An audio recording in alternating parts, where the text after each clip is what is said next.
Alright, hey everybody, and welcome to, episode 2 Two. of the Kaiju Chronicles.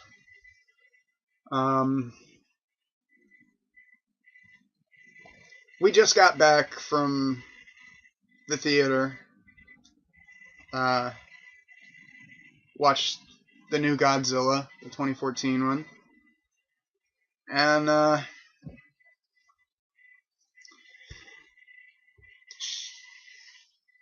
He hated it. I didn't hate it, I just... His whole reaction to the half the movie was Not... really. Yeah, pretty much. Not gonna lie, yeah, that was my reaction to about half this fucking movie. And it fucking burned me. Because we had a chance to redeem ourselves from 98. And it's not that they completely wasted it, you know? No, There was so much in this movie that was good that it just made the bad parts more glaring. Yeah, there was kind of a big contrast between the good parts and the crappy cliche kind of thing. Things I did like. I like the new design for Godzilla. Yeah. The new Godzilla design is fucking awesome. I like Fatzilla. Except his feet. His feet? Yeah, what about him? When he's going to the airport, it's just like his whole leg just comes down into his feet, and he's got toes coming off his leg. He does have kind of like a tree stump. Yeah, like it just comes down into his stump, and there's the roots coming up. I mean, it's like when you first watch that scene and you see the tree, you see the leg come down. It's like an ant out of the Lord of the Rings or some shit. Yeah, it kind of is, man. But other than that, you know, even like the head wasn't as because I had seen toys. Yeah. And the toy body was like this fucking big, you know, and then it comes down and the head's like walnut size. Yeah. And yeah. It wasn't looking good. But then then in the actual movie, the design for Godzilla is pretty beast. Yeah, the toys don't really do it justice. No, not at all. Nah, Godzilla himself was a lot more fluid, and it was a lot more lizard like it was kind of a cross between the foam rubber suit and the 98 Godzilla. Yeah. Like thinking about it, it was because he moved a lot more fluid like the 98 Godzilla did, but he still had that lumbering gait. The rigid kind of like not stop motion, but kind of. Yeah. Like it looked almost like it wasn't nearly as fluid as Zilla from 98. Like he would be like, you know, but not as weaving through buildings and shit and running down the street full tilt. But not as cumbersome as 54 Godzilla. Yeah. Because 54 Godzilla, it was so obviously a dude in a suit. Oh, yeah. But it wasn't like a painful dude in a suit. But anyway, let's get on with it. Like, okay, so the new Godzilla design was a good thing. That was good. The Muto monsters, those were pretty badass. I have to agree. I really gotta give it up to whoever designed the Muto monsters. Those were pretty fucking awesome right there. Very original. Yeah. I mean, with all the monster movies, I don't really feel like they pulled anything from any one monster. Not really. I mean, like, there's a little bit of Rodan. Yeah, especially in with the male one. But just a little bit. It's not like they fucking gave Rodan a new paint job. Yeah. You know, it still had something different. Yeah. It still had like the little arms and then the big fucking wings and everything. No. It was kind of like, and I promised that I wouldn't do this, because I recently just watched Pacific Rim. Like recently, I just got the movie a few days ago, and I've watched it like 5 times since. But anyway, it's almost like Otachi. I forget what the name of the monster is. The big lizard monster at the very end of Pacific Rim. The Category 5. No. The one that invaded the city. Okay, with the big wings that yeah. they had to use a sword to beat. Yeah, it was kind of like that, but a little bit more insectile. Yeah. You know, because it still had those big old wings. It never like picked Godzilla up. It was too fucking puny to do that. But nah. But it was like a cross between a reptile and an insect with the Muto monsters. Yeah. It was definitely different. Yeah, and that's what I really liked about that monster design, is that I have never seen a monster that looks like that with that power before. Yeah. Because the EMP.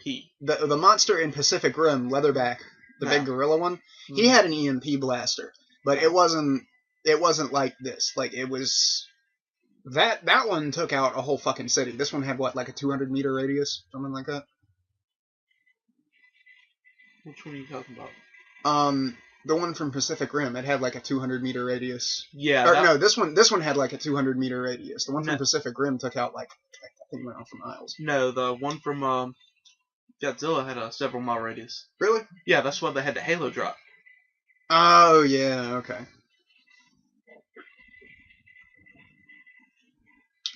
Because they couldn't get anything down lower.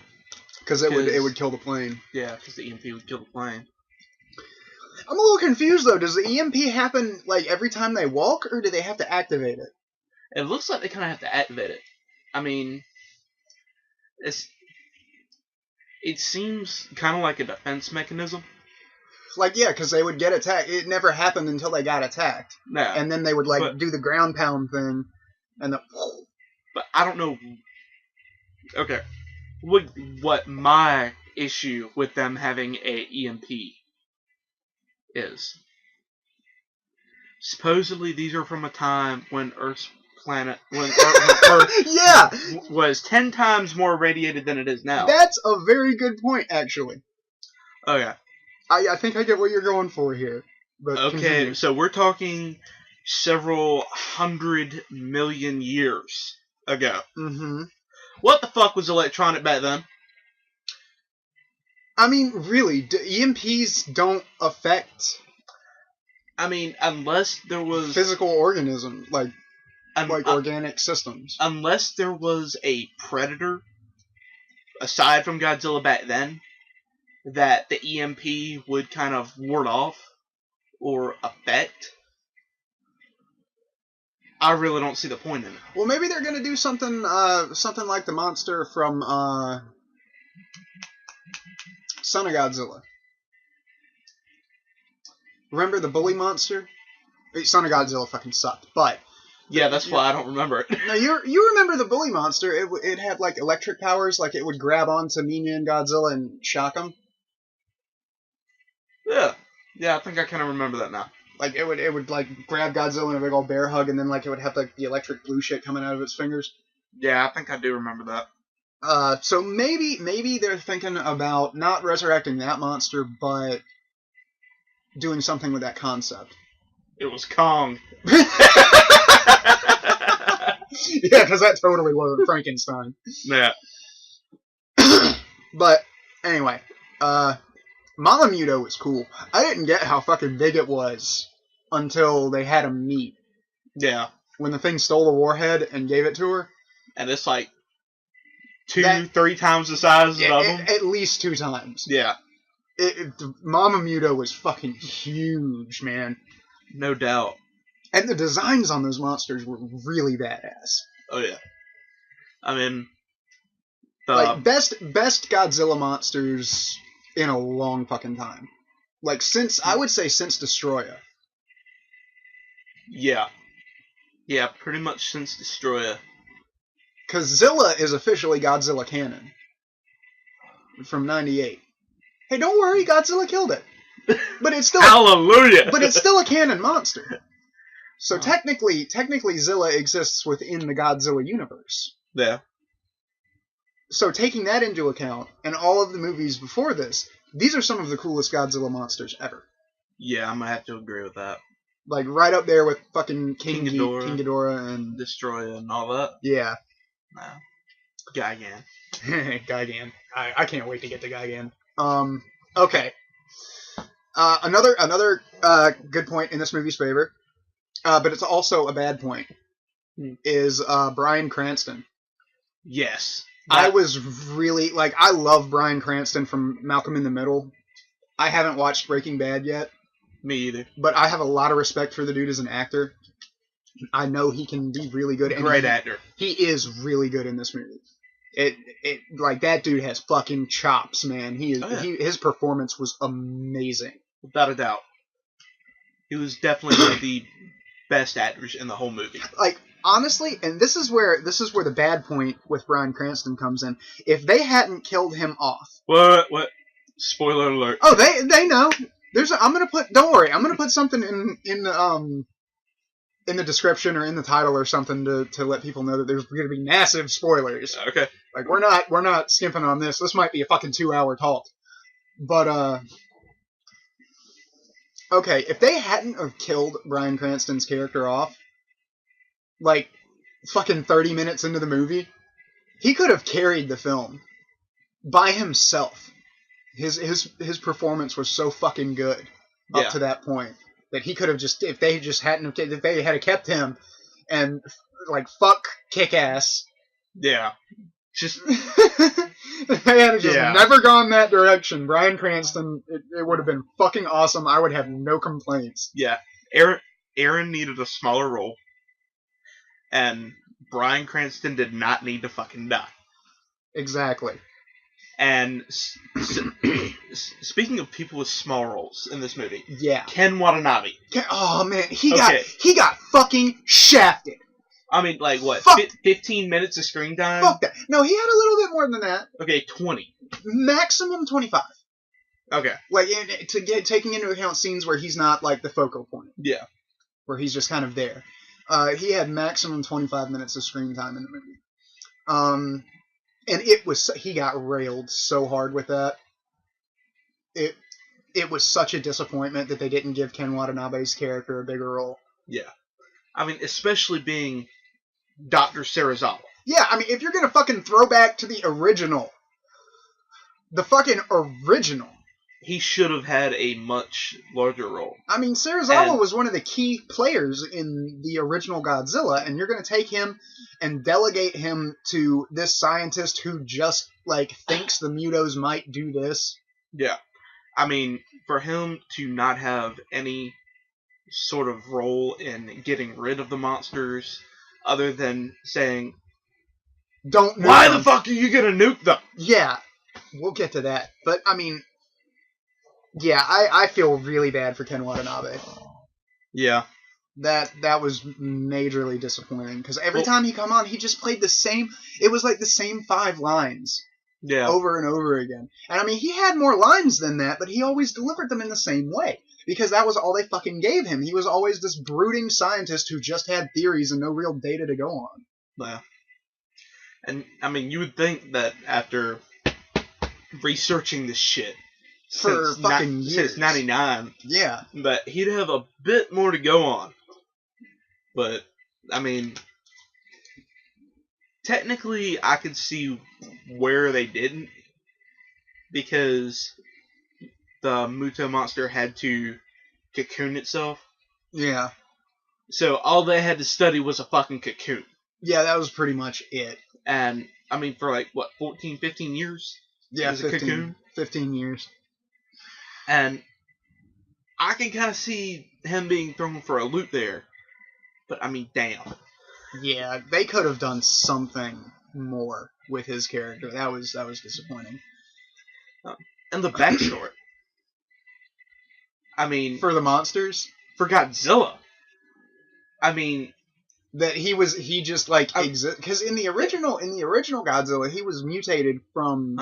He was created. He was a product of H-bomb testing. Yeah, and in this one. In 1954, the Nautilus, the first nuclear submarine, goes down to the depths and wakes him up somehow. Wakes up Godzilla. Somehow they didn't really get into detail on that one. I mean that is a rather plausible point. I mean, honestly, we've charted less than 20% Good point. of Okay, yeah. what's under the ocean. Yeah, it's really, like, we know more about the moon than the bottom of the ocean, so... Exactly. I mean, that is a It decent explanation. It just bugs me that they went with the whole... Because I don't even know if that's scientifically sound. The Earth was far more radioactive back then thing. Yeah, we'd have to do some research into that. Yeah, I mean, we literally just got out of the theater, stopped by the gas station, I bought a beer, we set up the camera and started going. Yeah. So we haven't done any research into the scientific veracity of any of this shit. Nor do we really want to. But, yeah. Anyway, I don't know if that is scientifically sound. I mean, I guess within the context of the universe, that could work. Just as a kind of on-the-fly explanation, because, I mean, they've done stranger shit in Godzilla Land. True. Giant aliens. Fucking cockroach aliens dressed up as people. Yeah. So, okay, Normal so aliens. they feed on radiation. But doesn't that kind of undermine the original point of Godzilla? As if everything in the Showa and Heisei era didn't already do that. But if they're trying to bring it back to the original, that kind of undermined the entire fucking point. Because in the old movie, and we talk about this at a fair length in the first Kaiju Chronicles. Yeah. One of the main points of the Godzilla story was that nuclear weapons are bad. He was an allegory for an A-bomb. Yeah. And in this one, he's pretty much just a radioactive creature from several 100 million years ago. Yeah, that's it. And there's no... Which, I mean, I'm all for reforming the mythos, but there's... But you have to, if you're gonna reform a mythos with so much meaning and depth to it, you have to give it something that's equally meaningful. Exactly. And they failed to do that. They did. He's just a giant monster in this movie. Yeah. I mean,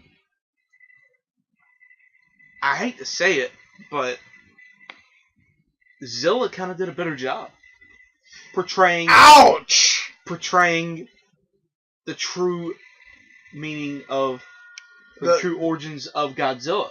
And the kind of point to the kind of throwback to the 54 Godzilla. Yeah. He was a creation of the A-bomb, just like the original Godzilla. And then they tried to fit, and the thing that really gets me though is not that they gave Godzilla less of a point to his existence, or less meaning behind, or less allegorical meaning behind it. The thing that really fucking got me about them reworking Godzilla's origin is that they made the A-bombs out to be the good guys. They made them out to be a force of good. And that pissed me off. When they tried to kill it with the atomic bombs. Yeah, they make that a point in the fucking movie, is that when Godzilla first appeared, everyone thought that was nuclear testing going on in the Pacific. But they were trying to kill Godzilla with them. Yeah. And of course it didn't work, because he feeds on radiation. But they're trying to make atom bombs out to be a force for good. And they're not. Yeah, they really fucking aren't. And that, like, not only does that take away the allegorical meaning that Godzilla has, it undermines 60 fucking years of established canonical canon meaning. I hate to keep using this word, but I'm kind of like strapped for terms here. It's just, it completely undermines everything that the original Godzilla movies were about. Yeah, but I mean, once you get to a certain point in the whole Godzilla series, it kind of loses that itself. Yeah, I mean, I was actually thinking about starting a discussion for one of these videos with you about, like, after we get further in, about the later movies undermining the point of Godzilla. No.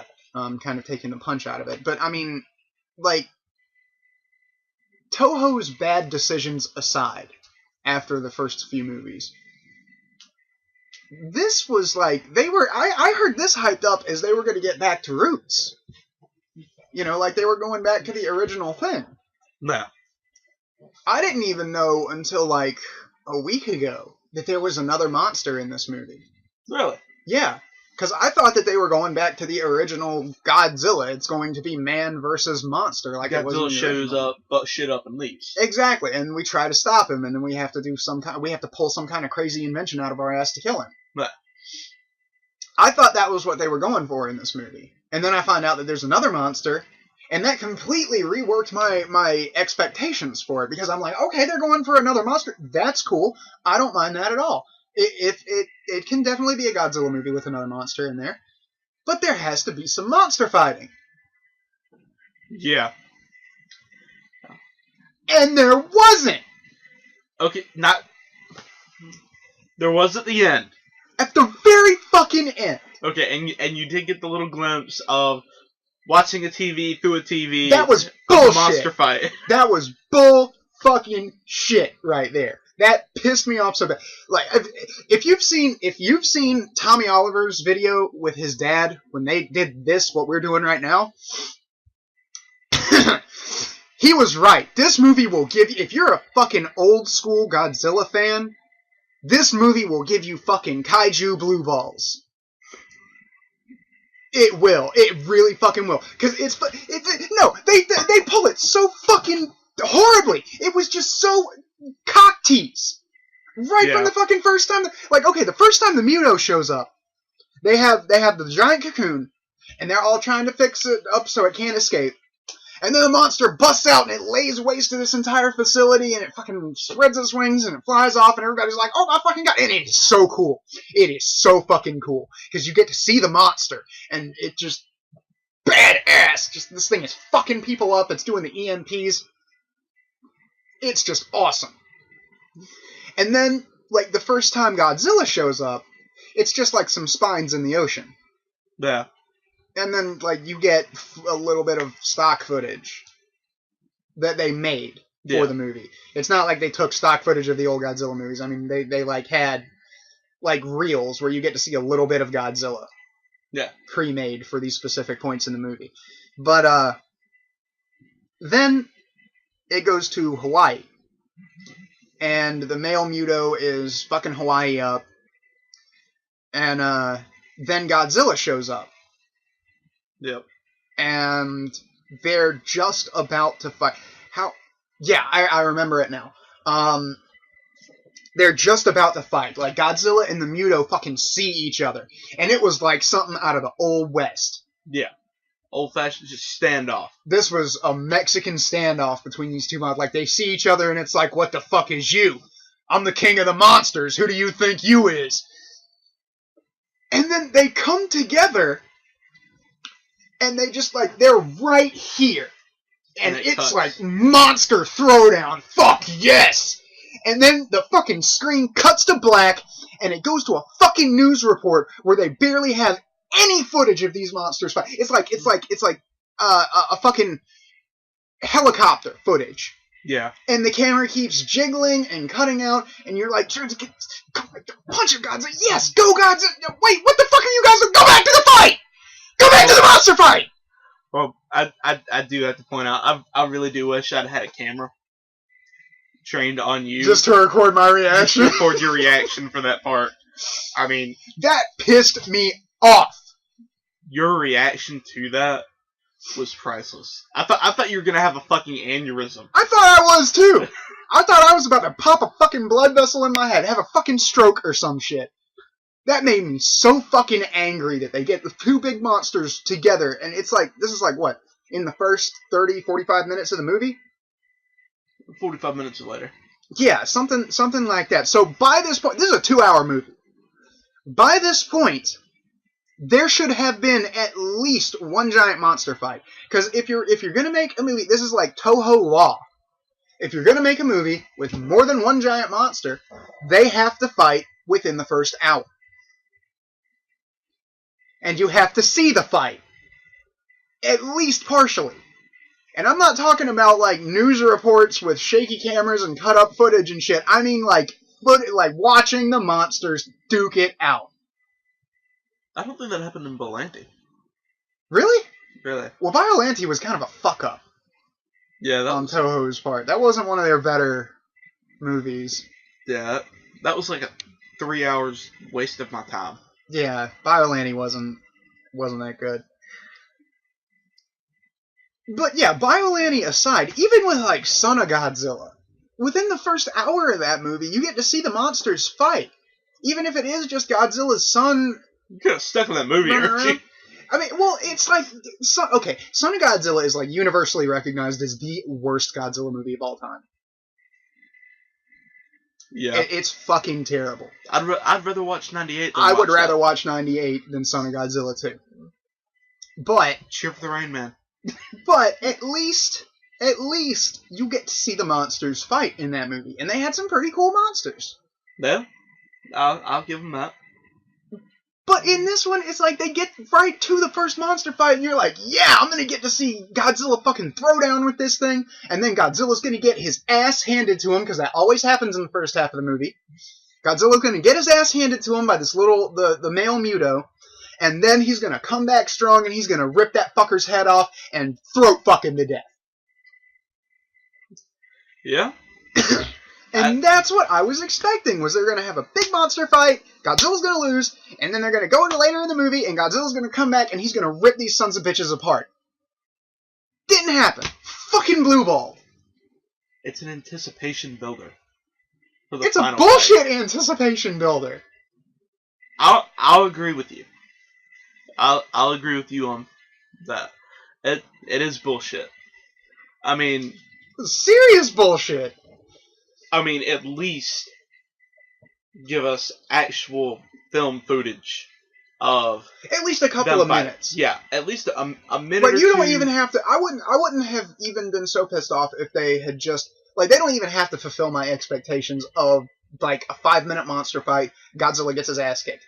They don't even have to do that. Just like 2 full minutes of Godzilla and the Muto fighting, and then maybe end it with the Muto like dive bombing Godzilla and knocking him into a building, and then it cuts. Or so you don't know what happened. Kicking off of him and taking off. Yeah, or something like that. Yeah. But they didn't. I mean, honestly though, like I said, I got to agree with you. None of that. Watching the first monster fight on a TV while I'm watching TV is not what I expected. Not satisfying at all. It was a fucking cock tease. That's exactly what it was. And the fact that the girl didn't faint, I mean, because it was his wife, Elle. Yeah. And she turned around and saw the TV, and she's standing there. She got the shocked look on her face. Yeah. Wait, you were expecting her to faint? I was hoping she would. I mean, that trope is kind of played out. Like no one really does that anymore. I know, but it would have just been funny.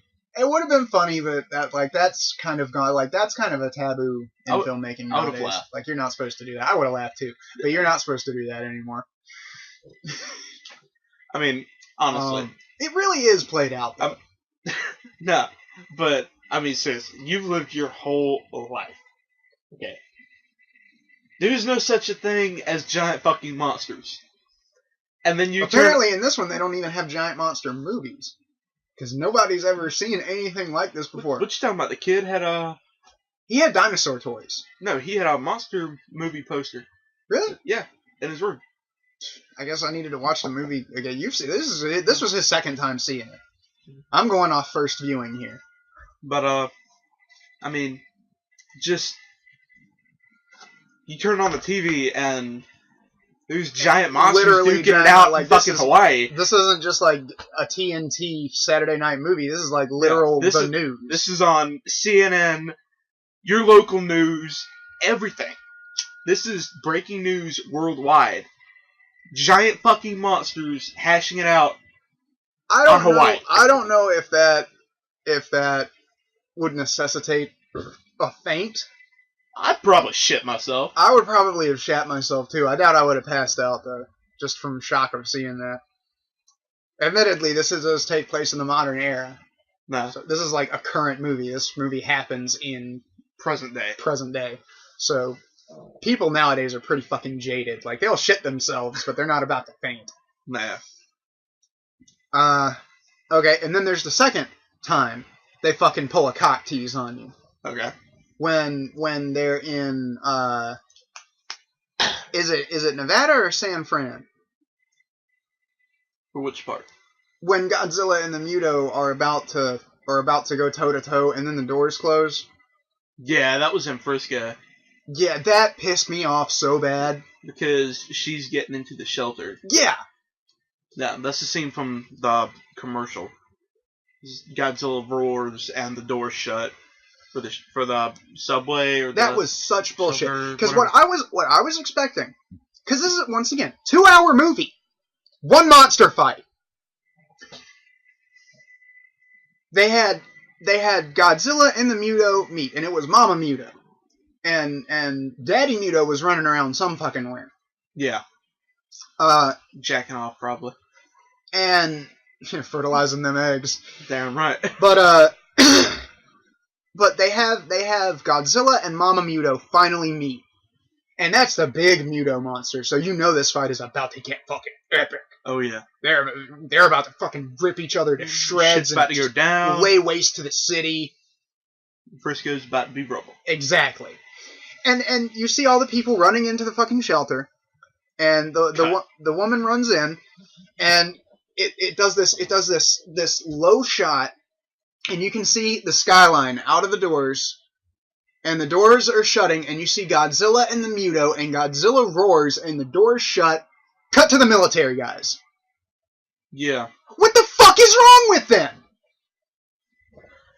I kind of gotta agree with you. What I mean, out of 2 hours, there should have been more than at least 2 monster fights.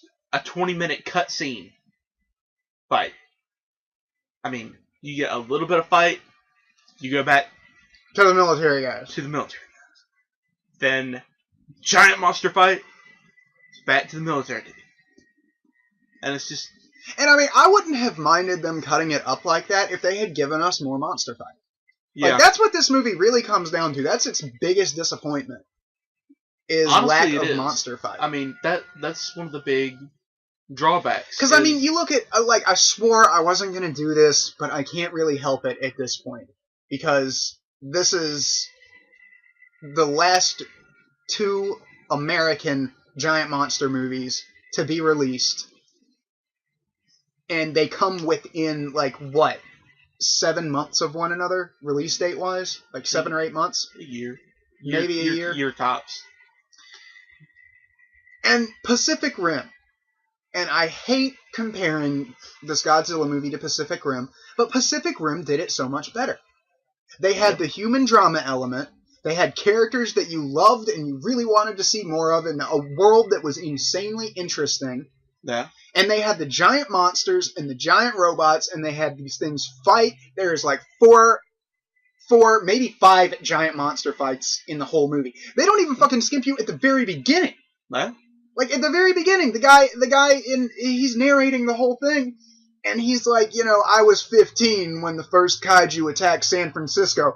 Boom! It cuts to this fucking giant-ass monster on the fucking Golden Gate Bridge, ripping that shit apart, tearing the military's ass to shit. And then it goes like, you go like 5 minutes, and you get the first fight. What? I got a question. What? What in the cornbread hell is with the new American monster movies, the monsters hating on Frisco? I don't know. That's a good question, actually. I mean, because this is the second time in 2 years the Golden Gate Bridge has been destroyed. First kaiju out of Pacific Rim comes out. What does it destroy? Frisco. Godzilla. Where are the Mutos? Where is Godzilla headed? Frisco. Well, first they blow up Hawaii and Japan. No, they blow up Japan, Hawaii, Vegas, and then they go to Frisco, and Frisco gets its ass cut. Yeah. Somebody in Hollywood's got it out for San Francisco, man. No doubt. Maybe they lived there for a while. This place sucks. I'm gonna have my giant monsters just fucking eat it. But yeah, I mean, in Pacific Rim, it's a really well paced movie. It has all of the necessary elements. Like you could take the monsters out of the picture, and you would still be interested in these characters. Pretty much. But they stagger it really well. Like you get a good 30-40 minutes of human. You get a good 30 minutes of human drama. No. You get a good 5 or 10 minute monster fight. You get another section of human drama, monster fight, human drama, monster fight. They stagger it really well so the audience doesn't lose interest. Exactly. And Godzilla really did kind of lack that. It really did. And that's super disappointing because Godzilla has always been the standard setter for giant monster movies. Well, I mean, one thing you gotta look at. And now everybody's looking at Guillermo del Toro like, please save us. Well, I mean, one thing you really have to look at. This is Gareth Edwards' first big film. Yeah. I mean, his first big film. Okay, because he only directed some kind of fucking art project for a film festival. Yeah, he did some type of monster movie thing for a film festival. And for this to be his first ever big budget Hollywood movie, I'd say he did a damn good job. Yeah, he did. I mean, I'll cut him. Okay, if I'm going to cut Equestria Girls slack because that was DHX's first feature-length movie, I'm willing to cut this dude some slack. Okay, I mean, look at it this way: you have Gareth Edwards in this hand, Godzilla 2014, first ever movie he directed. Yeah. Then you have Roland Emmerich, who has done 5 movies before Independence Day, Day After Tomorrow. Okay, but he has several movies under his belt before he even touched Godzilla. That did okay. I mean, they weren't the greatest movies ever. I like Independence Day. I'll be perfectly honest with you. I like Independence Day, and I like The Day After Tomorrow. I haven't seen Day After Tomorrow. I heard it wasn't worth it. We'll get into that later. Yeah, but that's a movie for another day. But you have a seasoned director who gets his hands on this classic franchise with so much lore built up and so many expectations, and he just bends it over a table and rapes it to death. Yeah, and Gareth Edwards didn't really do that. He stayed true to the monster form. I mean, he almost stayed true. He came close. He came damn close. I mean, honestly, I would much rather have 2014 Godzilla than 98, or a lot of the Toho movies. A lot of the Toho movies. I mean, honestly, like I said, this came to my top 5. I'll give you that. I don't know if it's been a while since I've seen the Godzilla movie, so I don't know if I'll put this one in my top 5. But it's definitely leagues beyond many of the Toho movies. Yeah, I mean it has all the makings of a great movie, and it was just cobbled together, kind of. Yeah, I mean, shoddily. I guess he could have done it better, but. The way I see it is this is his start. Give him the franchise. Let him run with it for a while. Yeah. Give him 2-3 movies. From what I've seen, it's already been greenlit for a sequel. Let him go with it. Especially if he takes into account the criticism that he gets over this movie. Yes. I mean, if he can take the criticism from the Godzilla fans and learn from it and be like, okay, this is where we screwed up with 1. 2 has to be better. I mean, he has options. Yeah, I mean that's really one of the reasons that I did not want to compare this movie to Pacific Rim, because Guillermo del Toro is a genius. He's a fucking seasoned director. He's been in this game for decades, making brilliant movies. I've never seen a del Toro movie that I haven't absolutely loved. So it's really unfair to compare del Toro's latest movie with this guy's first real movie. Yeah. I mean,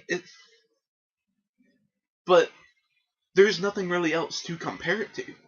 Because we don't have anything recent enough. The most recent American monster movie was Cloverfield. And that was I think it was Cloverfield. If it's not Cloverfield, let me know in the comments. Because we don't have the ability to look it up right now. Yeah. But yeah, to our knowledge, the last American monster movie was Cloverfield, and Cloverfield sucked ass. That was like shit on film. Like, I haven't seen the whole thing yet. I couldn't watch it. I mean, it's like, have you ever seen the movie Idiocracy? Yeah. Alright. Their, whatever, Grammy award-winning movie, Ass. Nothing but 2.5 hours of a man's ass. Yeah. I would rather watch Ass than watch Cloverfield again. I got that movie for Christmas the year it came out. Watched it one time. It's been sitting on my shelf since. And I've contemplated burning it several times. I just haven't. Well, anyway, the point is, the vast majority of American monster movies that have come out within the last 10, 15 years, this has been better than. Yeah. So that's what I think really frustrates me about this new Godzilla movie the most, is that there is so much obvious potential. Yeah. That kind of went to waste. Like, they fucking killed off Bryan Cranston. They didn't give Serizawa enough of a role. Oh. They focused too much on his son, who was just boring. Yeah. Like, I don't fucking care about this dude. Yeah. Ford is like the cliche soldier. Really. I mean, don't get me wrong. Like, the guys in uniform, great. Once again, first movie. I mean, using these cliches and stuff like that, it's forgivable to an extent. Right. But when you make that, when the main focus of your movie is cliche after cliche after cliche, it gets old. It really does get old and frustrating and tiresome. I mean, you got the soldier dude who never dies. Never dies. Like, the guy's got fucking plot. Like, this is a phrase. This is a phrase I'm gonna lift from Tommy Oliver. That guy has fucking plot armor from hell. He deserves to die. He should have died 5 times over in this fucking movie. Oh, no doubt. And he never got touched. No. Like, the dude hardly even breaks a bone. He barely even gets bloody. No. He falls off a fucking bridge. And has a train that is on fire fall into the water right next to him. Right next, like, within 10 feet of him. And I was sitting here, like, at that point in the movie, I was like, okay, good, he's dead. Surprise! He's fucking dead, now we can get on with the cool shit. 5 minutes later. Nope. He wakes up on the fucking beach, and they rescue his ass. He couldn't have just, like, stayed in the woods and starved to death like a decent human being. I mean, it was so cliche. Like, okay, it starts off with the cliche of finding the monsters, which I don't mind that cliche at all. That has to be in a monster movie. Yeah, I mean, you cannot not find the monsters. Exactly. Like, they can't just appear out of nowhere. You have to have some kind of... There has to be an origin. Even if it's bare bones. Like this one was. This was kind of bare bones explanation for where these monsters came from. You have to have that explanation. You have to have that scene where they first find the monster, like, either sleeping in the cave or gestating or whatever the fuck, like, hibernating. You have to have that scene. So I don't mind that cliche at all. No. Then it goes on to the cliche of Bryan Cranston losing his wife. Yeah. Which, once again, didn't mind that. Really powerful scene. Really fucking emotional. Bryan Cranston played the absolute fuck out of that. Yeah. I mean, that was almost a tearjerker. It really was, man. I mean, just his expressions. And his reactions to his wife, like, literally dying before his eyes. Yeah. I mean, that's priceless. I mean, that is... He deserves some kind of an award for his performance in this movie. Yeah, if he doesn't get an award for that, that's criminal. That's horrible. Okay, and then, like, she dies. He escapes, like, 15 years later, and then you have the cliche of the soldier's son who is just trying to forget that all that happened, and the dad who is like crazily obsessed with it. Yeah. Won't let it go. Always trying to prove that he's right. Which, once again, I don't mind that cliche either. Because once Bryan Cranston, he pulled it off. Sure. That cliche has been done to death. It has been beaten into the fucking ground, but Bryan Cranston made it work. Yeah. I mean, he definitely did. I mean, just him. I mean, anybody else, and it would have probably been worth it now. Yeah. I mean, I could probably think of a couple of people that might have pulled it off like almost as good as he did, but seeing Bryan Cranston there, he was perfect. I mean, a handful of people could have pulled that off. Yeah. A handful. And Bryan Cranston excelled with that. He was the right choice. Yeah, no doubt. He was the perfect choice to play the father. And then they have the cliche of, he was right all along. Which, of course, everybody knew this dude was right. Of course. But then it goes on to him dying. Yeah. And the son has to, get revenge or something. That's something that they never fucking went into. What the fuck is this dude's motivation? He's not... Well, no. Because before Bryan Cranston died... Because he never mentions... He told the son Ford to protect his family. And his family's in Frisco. Right. So... That's his motivation, is to protect his family. But protect his family. But it's not nearly, as powerful or meaningful as it could have been. It's not. It's... Because all of these people have fucking plot armor. Yeah. That's it. I mean, if, he had died, or if his wife had not made it. Yeah. That would have been... It would have been a much more satisfying ending, just because everybody... I don't know what the fuck it is, but everybody in these American movies like this, they have to survive so we can have a good, happy ending. It's not one of the best movies that doesn't do that is fucking Cabin in the Woods. Because everybody dies. Yeah.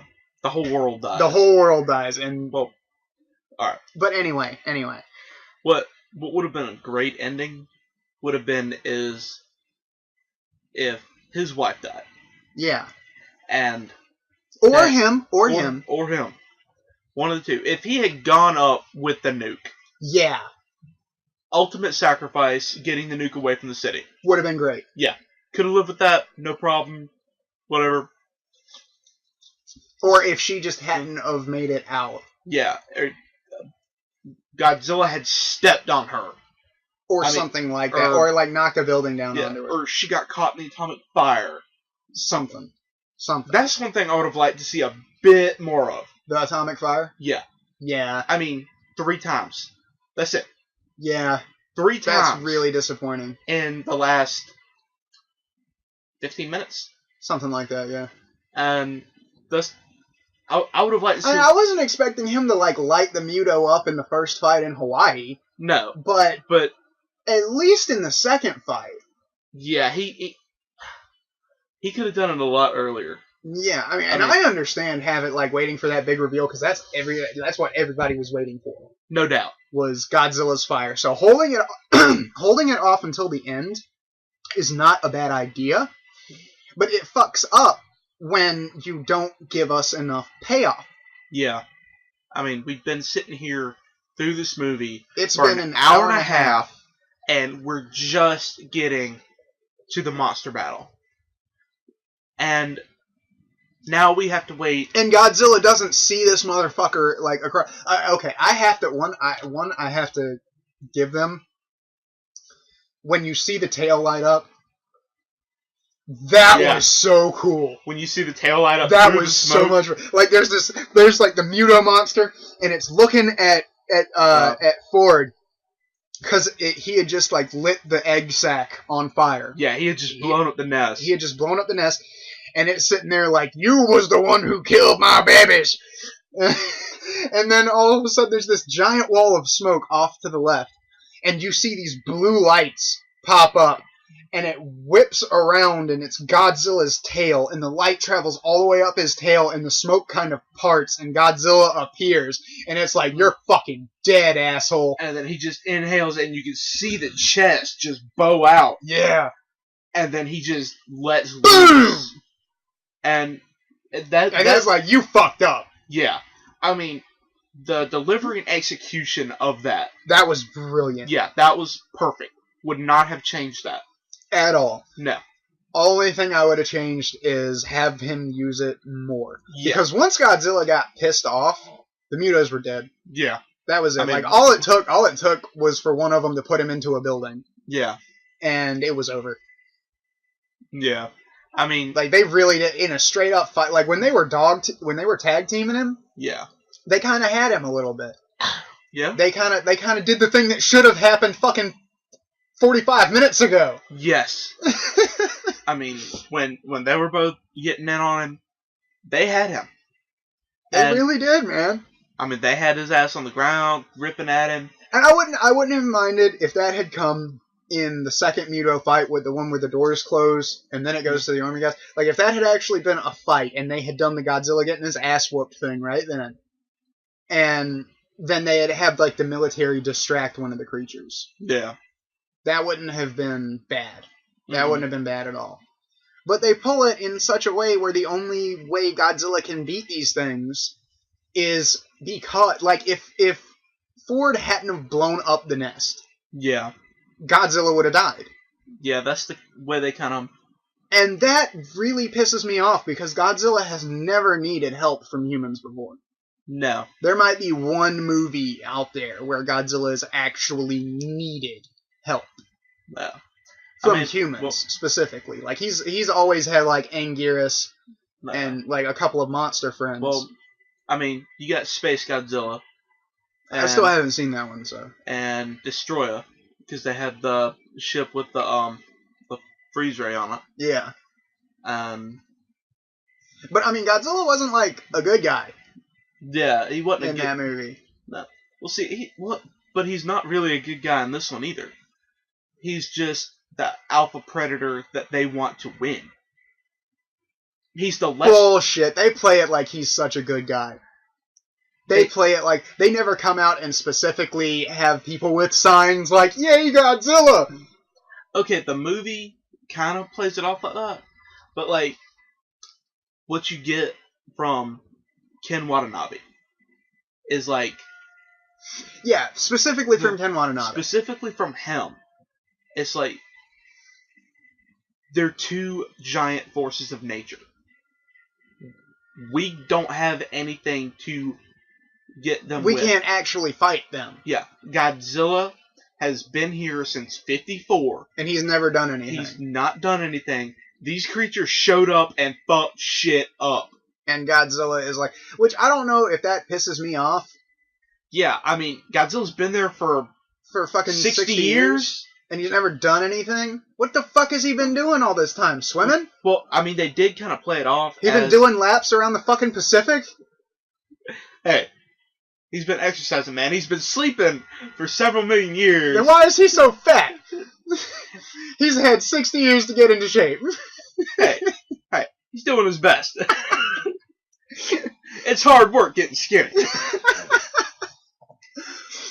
But anyway, like I said, I don't know if that pisses me off or not. Well, I mean, because the way Ken Watanabe kind of laid down an explanation for it, that the big creatures like that would stay near the bottom of the ocean, where they can leach radiation from the Earth's core. And plus, the prey would be a lot bigger down there too. Yeah, and I can kind of see that. I mean, they wake Godzilla up, like, he comes to the surface, like, oh... They basically feed him, like, 18 atomic bombs. Yeah, so, I mean, that's what they do, is they feed on radiation. And they just nuked his ass, God knows how many times, and said, oh, yeah, it's H-bomb testing, or whatever. Yeah. And, I mean... That's and then Godzilla just kind of goes back to swimming. I mean, that's his sustenance. Pretty much. I mean, so, you just got full. you're gonna already go take a nap. Yeah. I guess I could see that. I mean, but it is something that I would like explained. Yeah. I mean, like if they dig into that in the second movie, yeah, I will be more than happy. Yeah, if they need to give Godzilla more of a backstory. Definitely. I mean, since they've already changed the origin, they really need to do a backstory about what happened. Yeah. I mean, because that was not something that they got into. No, I mean, you saw like a 30-second clip from 1954. Yeah.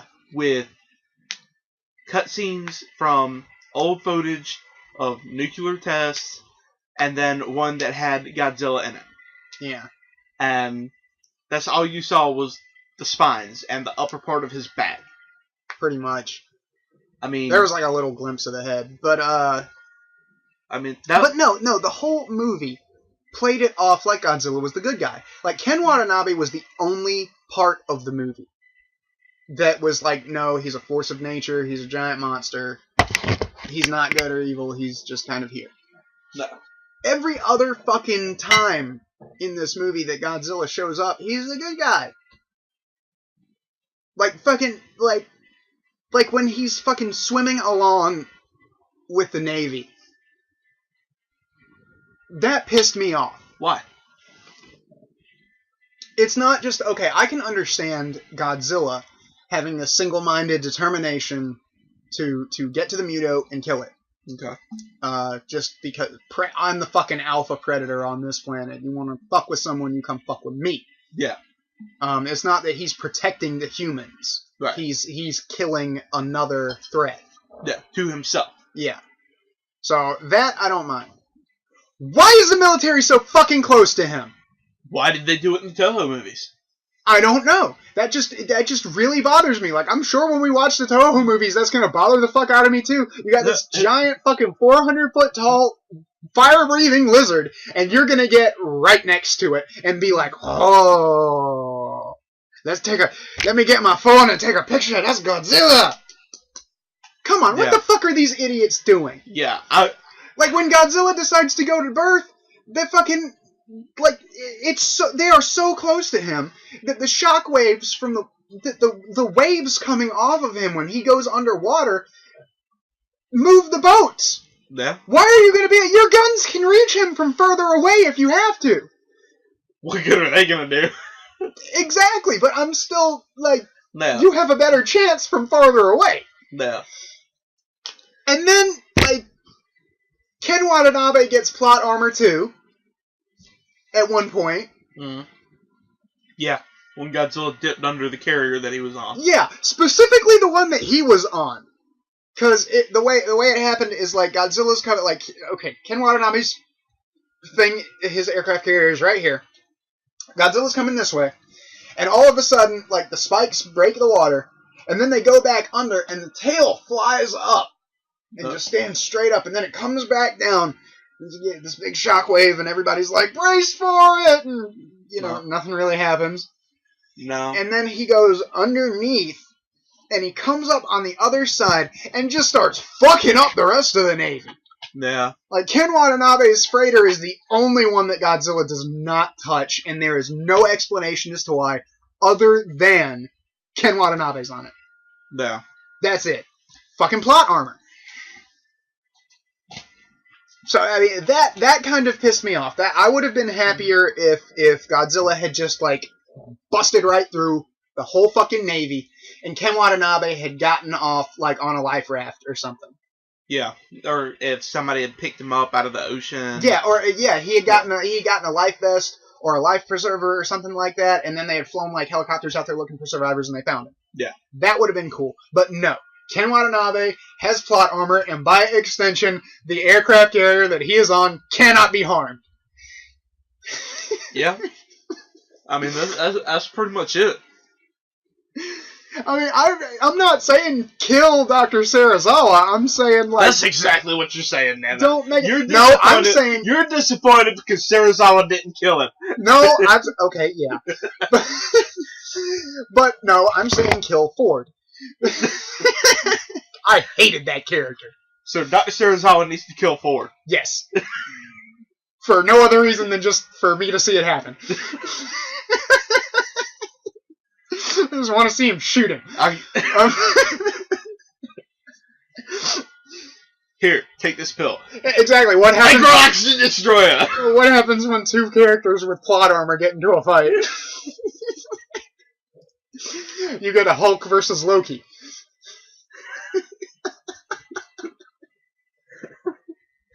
Someone's gonna get slung around. But anyway. I see you have plot armor, but is it as strong as mine? Take out their battle stance. Oh god. Yeah. Let's talk about Ford. Because I haven't even gotten into how much I hate him. Not my favorite character. He was useless. Yeah, I mean... He was fucking worthless in this movie. I mean, out of all the Godzilla characters... Ever. Ford has got to be on the shit list. I mean... Directly on the shit list. Fuck yeah. Ford. Ford is a... It's just that... Like, I wouldn't have minded it if they had made his character actually have something intrinsic to him that nobody else could do. Like with Serizawa, he's the only one who knows about the Mutos at all. Yeah. He's the only one who has any information on Godzilla apart from his like assistant. Right. But she doesn't know nearly as much as him. So I can understand. Serizawa has justified plot armor. Ford has zero justification for his plot armor. His plot armor, the reason he has to survive is he's EOD. Is so he can be in the fucking sequel. No, I'll guarantee you that's why he survives. And if they bring Ford back, I'm going to find this director. You know, if they bring Ford back, I might actually help you. But he's EOD. Right. He put the analog switch in to the nuke. So... And of course, he's the only one who can do it. No. I mean, he put it in. It'd just be easier for him to have already operational knowledge of the weapon. Okay. To take it back out. Alright. But... That doesn't happen! Because they totally shat the bed with Ford's character. Yeah. And... It was just so disappointing that this was our main character. Yeah, and... Okay. Like, why not just kick this dude to the curb? Have Bryan Cranston and Ken Watanabe fight Godzilla. Yeah. That would have been so much better. It would have been so much more satisfying. And one thing I really don't get is he's Lieutenant in the Navy. He's EOD. Right. Now, I might be wrong. Weren't they calling him Major in the first part of the movie? No. He's Lieutenant. I could have swore that he got a fucking, like, rank upgrade. No. Somewhere along the line. No. No, he's Lieutenant in the Navy. He's EOD. Right. And apparently just getting back from active deployment. The Halo jump. You gotta have training to do the Halo jump. Yeah. And you have to be, like, certified airborne. Yeah. To do that shit. I'm pretty sure, I mean, I'm not military. Yeah, we're not military here, but from our knowledge of... Yeah. I mean, I knew a guy who was in airborne. I worked with him for, like, about a year and a half, and he would always tell me stories and shit.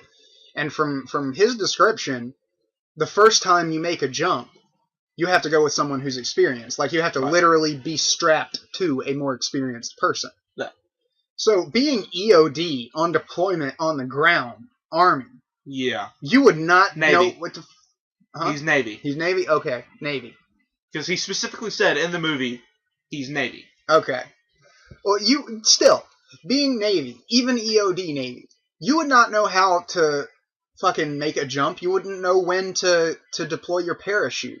Yeah, I mean, they could give him a crash course and everything like that, but why not at least strap him to someone who's more experienced? strap him to the lieutenant or the captain or whoever in the fuck is leading the mission. Somebody. I mean, that way that guy gets bonus plot armor. Yeah. Somebody actually important gets it. Yeah, I mean, the whole team doesn't die. And that was another thing, is that they didn't. They pretty much until the Muto they showed up. Put the nuke on the boat. Yeah, like they put the nuke on the boat, and the Mama Muto showed up, and then they're officially worthless. Yeah, because they have completed their task. Because Ford's way the fuck over here, yeah, watching exactly. Mama Muto. And then they run off, and she just like eats the pier. Yeah, and kills them all. Eats the pier, kills half of them, then swipes the rest of them off. Yeah, his whole team died. Everybody. Well, everybody but him. Except for that poor schmuck who got stuck on top of a skyscraper. Who probably died because the building probably fell. He might have lived. Yeah. It's possible. He might be able to pull some like base jumper shit.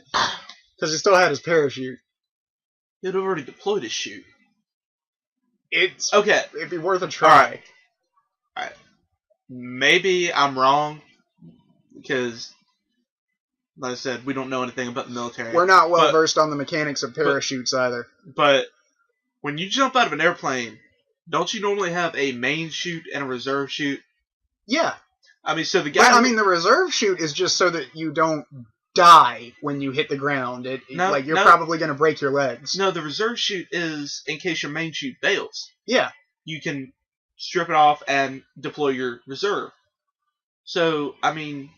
if you landed on top of a skyscraper, wouldn't it be faster just to jump off that motherfucker and deploy your reserve? Probably. I mean, if you have a heavy-duty mission to get a fucking nuke out of the city... you kind of need to be there. Yeah.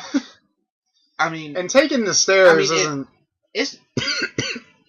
they set the timer on the thing for an hour and 30 minutes. Yeah, and by the time they find it, they have like a half hour to get it out. Yeah, so time lapse of an hour, including them getting on the ground and finding this thing. Don't really see the continuity there. Not really. That's just seems a Didn't they arm it on the train?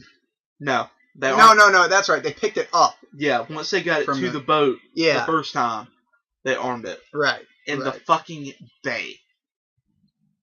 I mean, really? What kind of sense that makes, I don't... But, anyway, we're getting off point here. Ford's character. He was just... you see, the reason we keep getting off point is because the guy was so fucking worthless. Yeah. He was just like, there was literally nothing... the only redeeming thing about his character, apart from the fact that he had operational knowledge of the clockwork nuke, is the fact that he was Bryan Cranston's son. That was it. Yeah. Because Bryan Cranston's character, I don't even remember his name. What was his name? You don't remember either. No. Brody. Something Brody. But he was such a more compelling character. Like, his son is fucking forgettable, and they concentrate on his son for the majority of the movie. And it's such a fucking waste, because he's so worthless. I mean... honestly, he really comes across as almost emotionless. Kind of, yeah. I mean, he's talking to his wife. His wife is in fucking Frisco. The monsters are in Frisco. The monsters are converging on Frisco. Yeah. And he's just like, I love you. She's like, I love you too. I'll see you later. And hangs up the fucking phone? Yeah. I'll see you later. Mumbling, I'll see you later. To your wife, the mother of your child, who you apparently love. But I mean, it's not like he had anything redeeming to bring to the table. No, he's just an emotionless automaton. Yeah, he's your basic fucking soldier. He runs around. He shoots shit uselessly. Actually, did he? I don't even think he fired his weapon. No. Not once. I don't think he fired the gun. His weapon the whole time. Not even when the Muto had him cornered on the boat and he pulled out his pistol for that cathartic last stand cowboy bullshit. Yeah, he didn't even shoot then. He didn't even shoot. It was like what happened? Okay. Something went off and distracted the monster. Yeah, Godzilla comes up and bites the monster. Yeah, and he looks at his gun. He's just like, yeah. Like, yeah, you just shot an invisible fucking death beam out of your little Beretta. Yeah, you're fucking 45 or whatever the fuck it was. Yeah, you did. Yeah. You did something. Oh my god. But like I said, he would have had. But my invisible death ray can. Like I said, if he had have died with the nuke, getting the nuke out, because that was honestly a struggle. Yeah. Everybody else was dead. He was the only one who could complete the mission. Yeah. And he was all geared up to go out in that final last sacrifice, that meaningful, I'm going to be the fucking hero, I saved the day, I get the nuke out of the fucking city. My family is safe. Everybody's safe. No. Now I can die knowing that I did something good for everyone. I did my best. This is the best that I can offer. And then the fucking helicopter comes in and they save his worthless ass.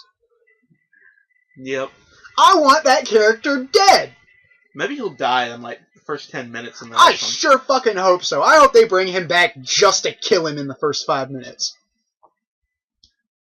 I hate that character. Like I said, I'm willing to give a lot of leeway because this is dude's first movie. The director, I'm willing to give a lot of leeway to the director, a lot of leeway to the screenwriters because this is their first big thing. But that character is so fucking painfully stupid. Yeah. And annoying. Yeah. God damn. Nobody. Like, if you go and see this movie, or if you get the DVD and you haven't seen it yet, prepare to be pissed off at this dude. Extremely pissed off at this dude. I mean, he survived the original Muto attack at the nuclear facility. Yeah. He survived when it broke out of its cocoon. When it broke out of its cocoon. He survived the train. He survived the Muto attack in train. In Hawaii. In Hawaii. Yeah, the monorail. Yeah, the monorail in Hawaii. He survived the train in the desert. In the desert, yeah. And he survived the Halo jump. He survived blowing up the nest. And then they did that fucking retarded moment. Which one? That's the real question. No, the retarded moment when Godzilla, and it came off the heels of that uber fucking badass part of the monster fight, where the Godzilla watches the male Muto, and it's coming towards him, and it's just like swooping. It's about to dive bomb his ass and like kick him into a fucking building, and then Godzilla just like whips around and catches the thing with his tail, like right in like a fly. Yeah. Just, fuck you. Whooplam! Just nails it right into the side of a building, impales it on some girders and shit. Nah. The thing's dead. Then the building collapses. And it collapses right on Godzilla. Oh, God, that part. And Godzilla's, like, down on the ground, and, dude's walking away from the nest or whatever. Yeah, he's walking away from the explosion and the nest after Godzilla... And then he sees Godzilla right there, and Godzilla, like picks up and looks at him, and they have the eye contact, like the meaningful eye contact. Yeah, like they're about to hop into bed or something. Yeah, like he's just gonna run over and start kissing him or something. Yeah, it was so fucking stupid. Like I said, that's what I mean. Like with the movie trying to play Godzilla off as the good guy. Yeah, I can definitely see where you mean with that. And I mean, if you're rebooting the Godzilla series and you want to get back to roots, make Godzilla like he was in the original movie, like a force of nature. And they tried to do that, but they failed because they kept pulling all of this happy, stupid fucking hero bullshit with Godzilla. Yeah. Like at the very end, it's like they had I liked the Easter eggs that they would throw out. No. In the very end, it said like King of the Monsters, Savior of our city? ? Yeah. And it's like, no. You know, he didn't do this to save you. He didn't have no meaningful eye contact with dude on the ground. He didn't do this to save humanity. He just looked at him and wondered if he'd be a quick snack. Exactly. But they tried to play it off like Godzilla was having this meaningful connection with the humans who were helping him. Yeah. And it was just so fucking stupid, man. And then the whole thing after the eye contact where Godzilla just fades into the smoke. Yeah, he like picks up and fades back into the smoke. Or no, the smoke like kind of roils up around him. Yeah. For no adequately explained reason. Maybe a breeze came through. But the smoke kind of roils up around him and obscures Godzilla, and Ford walks off. Yeah. Like he's just been touched in his soul by this giant monster. Touched by a monster. Touched by a kaiju. Yeah.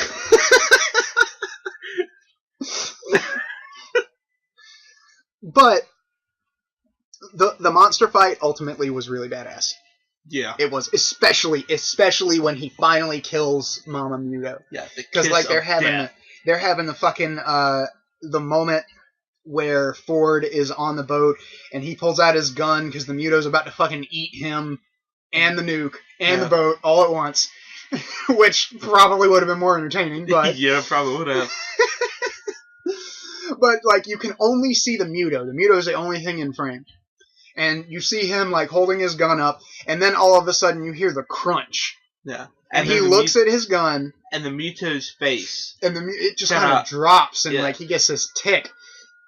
And then the camera pans out, and Godzilla's got it, like right here. Like Godzilla's on the Muto's right, and leaned over and caught him right here. Yeah. And just like picks it up and pulls it back like he's some fucking pro wrestling shit, and grabs it and takes it and pulls its mouth apart and just blows fire right down its fucking throat. That was so gratifying. You know, this kind of reminiscent of I think it's Godzilla versus Mechagodzilla, the first one, where Mechagodzilla was disguised as Godzilla, and Anguirus comes out and fights it. God, that was so brutal. Yeah, and Mechagodzilla takes Anguirus' mouth and breaks it open. Peeling it open, like breaking his jaw. Yeah. And there's like blood leaking out and everything. Like that scene fucked me up when I was a kid. Yeah, that was brutal. But yeah, I could see how that'd be kind of reminiscent of that movie. I mean, that's what that scene reminded me of. Yeah, it reminds me of that too. But that kiss of death, just pulls it apart and gets right down on top of it, and it's like, have a happy afterlife, motherfuck. Yeah.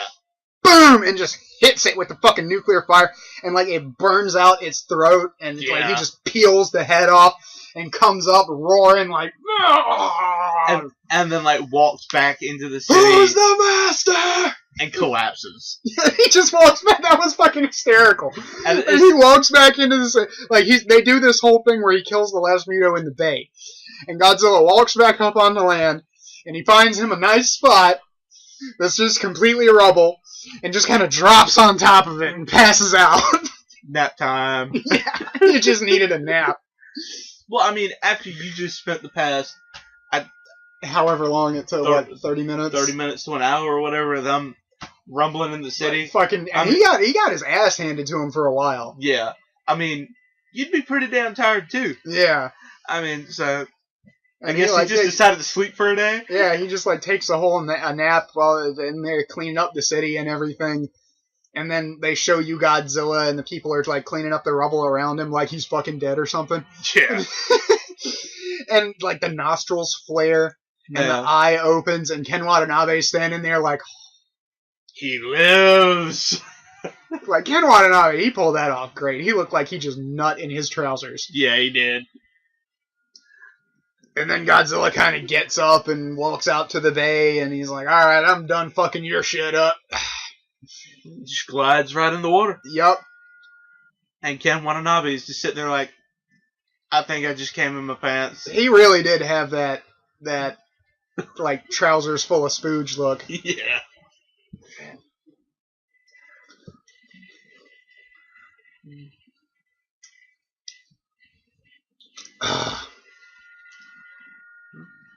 But overall, wasn't a bad movie. They could have done better. They could have done a lot worse. Agreed. Like, that's the thing, is that I fall somewhere between, like, you haven't seen them. You guys might have. If you watch Digibrony and Tommy's videos on this, Tommy fucking despised the movie. He just absolutely hated it. Like, that video is nothing but like 48 minutes of him and his dad butt hurting all over the place. And Digi's video basically praises the mechanics of the movie. Like, they get into a little bit of the shit that we talked about, but it's just like, no, it was so sound and the human drama was so good. This, I kind of fall between them. Yeah. Like, I can't say that we're 0 for 2 like Tommy did, because he was just like, fuck this movie. This was just as bad as 98. It was such a disappointment. We are 0 for 2. Give Godzilla back to Toho. Don't ever let these people touch it again. We're like wins still 0, losses 1, draws 1. Yeah, we would probably rate this on a draw. Yeah. Between like a Toho Godzilla movie and 98. Yeah. Something like that. I mean, like I said in the previous video, this made my top 5. Yeah. And that's a lot for the modernization of it. And it's cool to see Godzilla in the modern age. I agree. And because I really want to see where they're going to take this. And not with all these futuristic weapons like they did in Final Wars. Yeah. Or shit, even the Millennium series. Yeah. I mean, they had futuristic weapons in there. Yeah, Aliens and Kaiju. It was just straight. Yeah, I mean, the most advanced things they had were ships, jets, and tanks. And the nukes. Yeah, and the nukes. And it was really interesting seeing Godzilla being brought up into that. And, I mean, honestly, considering this rating as a draw between Toho and the Roland Emmerich version, I really, really want to see where they're going to take this. I'm interested too. Like I say, if the director takes into account criticisms of this film and actively works to make it better, maybe calls Guillermo del Toro and gets some classes with him. Yeah. Or just like a night at the bar where Guillermo is just like, okay, no, look, this is what you got to do with your giant monster movies. Something like that. Yeah. The guy has a lot of potential. It was actually a really, I agree with Digi, it was a mechanically sound film. It was paced wonderfully. It was not as big of a disappointment as I was expecting from watching Tommy's video, but it's nowhere near what I was hoping for. No.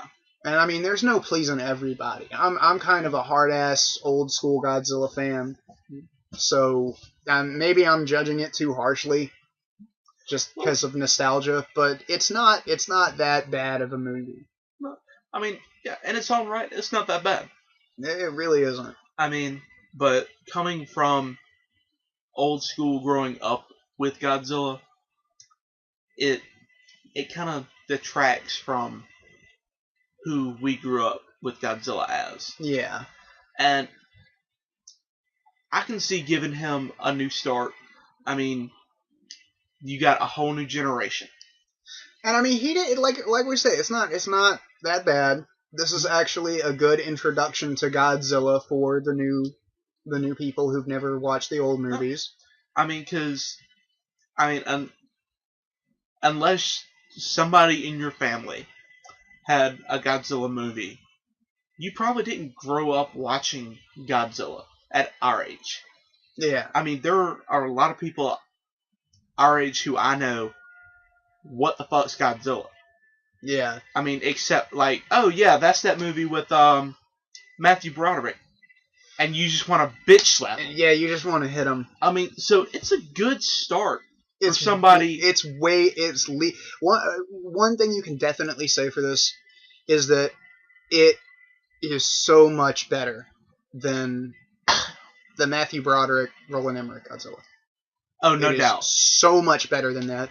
Leaps if that's the bar that we're setting failure at, if this is failure, yeah, great movie.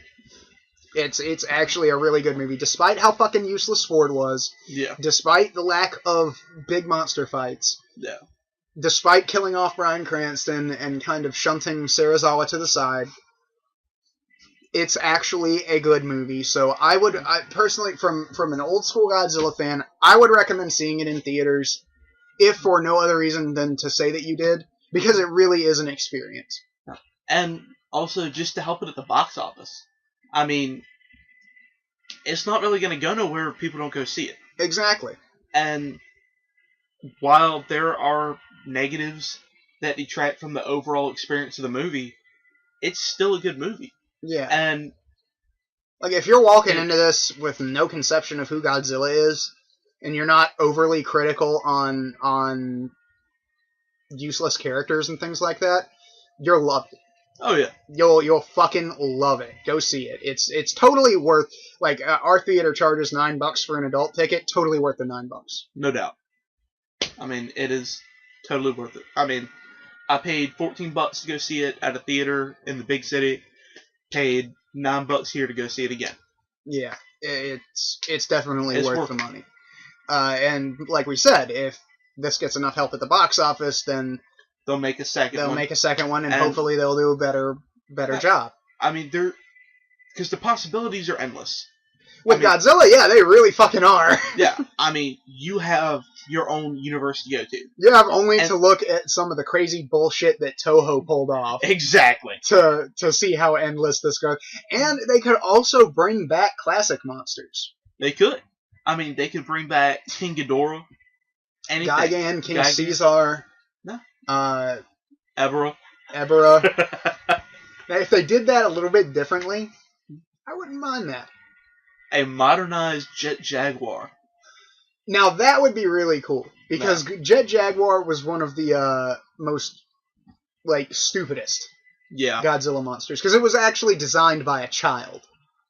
Yeah. It was literally a contest. They had to design a Godzilla monster, and some kid had drawn up Jet Jaguar, and they made it into a fucking Godzilla monster. But if they remade it, and gave him a new origin and made him look less stupid,